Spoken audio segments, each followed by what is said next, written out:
Hello, and welcome back to TC Talks, episode 5. It's been a while since the TC Talks last episode.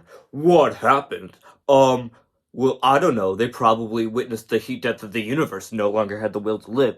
I don't know. But we're back now. This is TC Talks, episode 5, and guess what the topic is? It is drugs. Yes, that's right. You heard me correctly. We are going over the episode 1 topic. So, why do people use drugs? For the most part, endorphins. If you don't know what endorphins are, they're these chemicals that are going through your body. Your body makes them, or you get them from an outside source, or whatever. And your brain has these receptors, and it's in the reward center. It's often called. And when the things are in your bloodstream, the endorphins, your brain picks up on them, and they boop connect in those receptors, and then you feel good. You know, dopamine is the most common one. You've probably heard of that, but oxytocin, serotonin, adrenaline, those are also some common endorphins. So yeah, just basic biology, you know? Like when you exercise, you get endorphins, and like when you spot something like familiar, you actually get like endorphins. And that's supposed to that would incentivize survival in the earlier days of humanity. The process of reproduction, sexual intercourse, that is dopamine, adrenaline, and finally oxytocin. It corrects me if I'm wrong. Humans developed like that. A lot of animals developed like that as a way to survive. The system that humans have been using for survival doesn't necessarily apply super great in the modern world. I'm sure you've heard of the effects of stress in the modern world, right? Like in primordial days, there's a tiger over there, and you know, you see that tiger and you're like, oh, shooples, there's a tiger over there. I'm stressed. Adrenaline's going up. Your body focuses your attention to your muscles to be able to either fight or flee. You've probably heard of the fight or flight response. It takes away focus from the digestive system, right? So you are definitely not digesting as efficiently.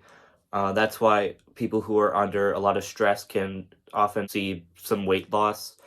You run away from the tiger, or maybe you don't, maybe you die, maybe the tiger catches you. But under like a good circumstance, you run away from the tiger, and then you escape it, the threat is gone, you get to sleep safe and soundly back with your tribe in your little cave, and, you know, go do ooga booga. But nowadays, you've got abstract stressors like this deadline that's coming up in 2 weeks. Like, 2 weeks is a long time to be stressed, and especially if you're prone to procrastination, which also results from the whole society and like endorphins and all that good stuff. I might get into that later.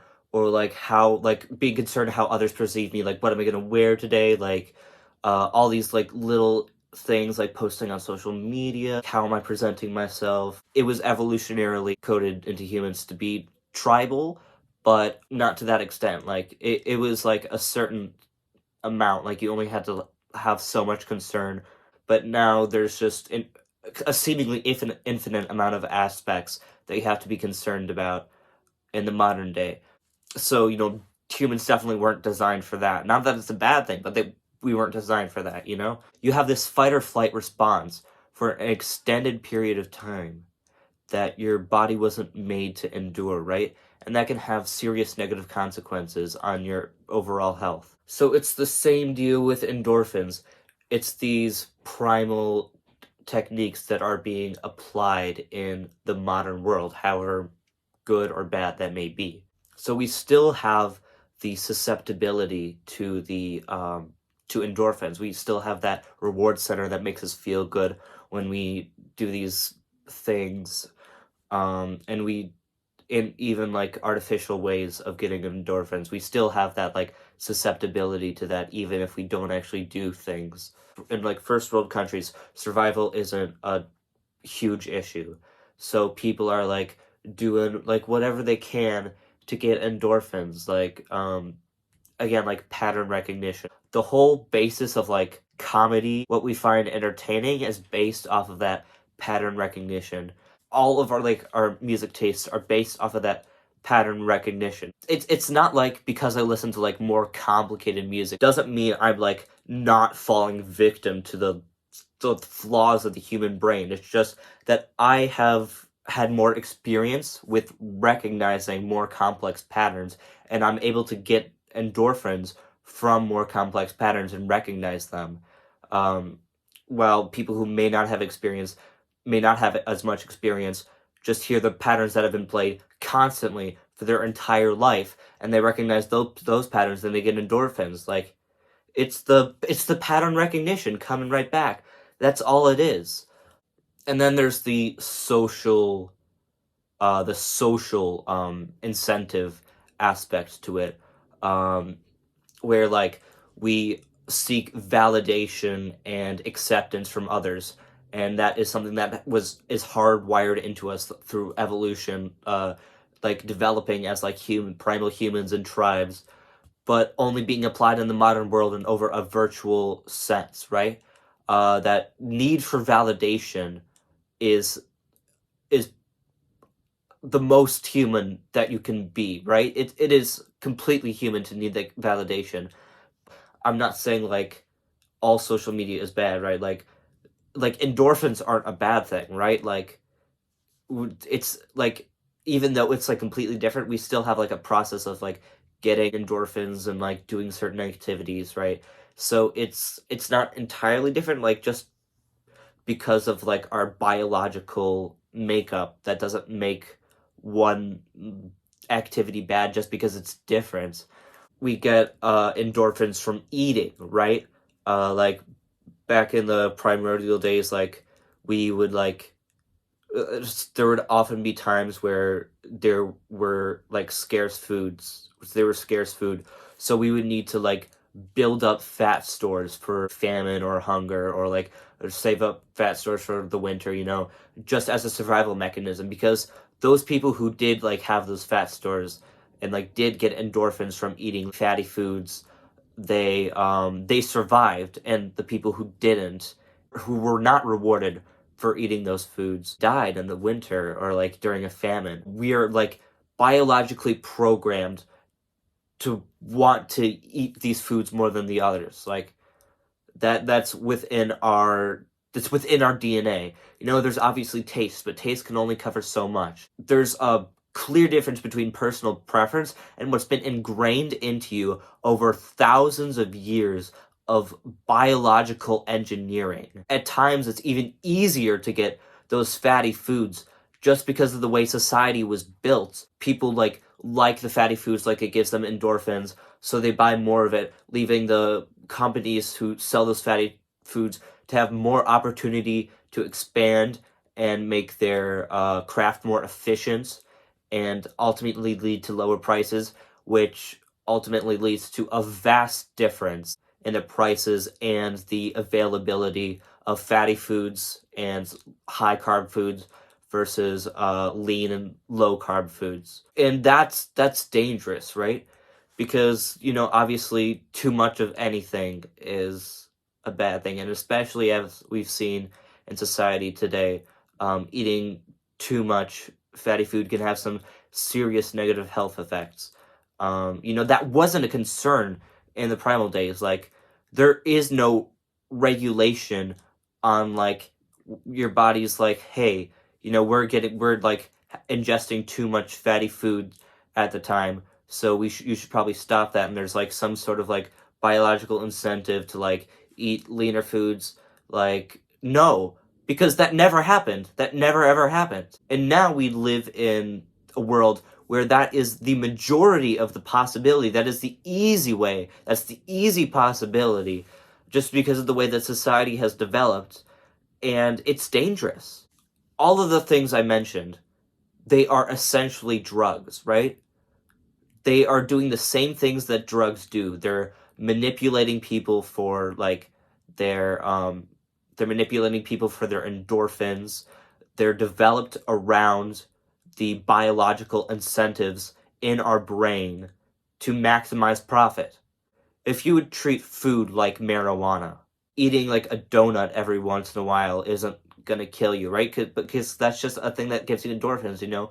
Like, we're all human here, you know, we all want endorphins. People can get addicted to, like, the excess of chemicals, right? But, like, you know, if you have a donut, the marijuana version of a donut, every once in a while, and I don't mean like a marijuana brownie, you know? I'm talking about, like, if you have like a hit of marijuana every once in a while, you know, it's not gonna be the end of the world. I think that's where we have to draw a connection between drugs giving us endorphins and natural ways of giving us endorphins, because they're all messed up, right? They're all taking advantage of our brain.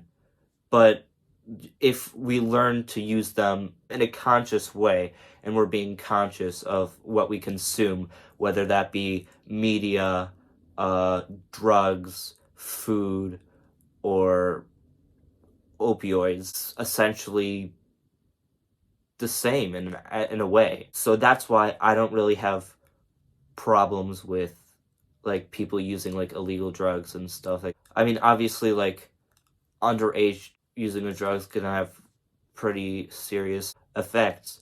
Like, same thing with like eating like unhealthy foods from a very young age. Like, we were all raised like doing that because, like, you know, as children, like, you like crave those things, right? But like you hear stories about people who are like absolutely spoiled and giving just absolutely unhealthy food as kids, and they can't break out of that habit. It's the same thing. It's doing something to your brain. It's rewiring your brain to want those things more of the time because your brain recognizes and knows that they're more available, right? If there was a time that like there's no more supply of like those fatty foods, or there's no more supply of that marijuana, right? Like whatever is giving your brain that like those endorphins, then you're not gonna ever have access to those, right? So you might go through some withdrawal pains. That's your brain's way of just making sure, like, hey, just making sure there's not any of this stuff left, because that's pretty good, you know? And if there's any of it left, we gotta have it. But if there's not, like, it goes away, right? But like in a society today where where our prospects are bountiful, it's always available, which is again a very dangerous thing. I definitely think there's a whole ton of stigma around heroin, and I don't know if that's justified or not. I mean, with all drugs, like there's a stigma, right? Like, and there's like, I think there's not enough stigma around regular things, you know, that give endorphins.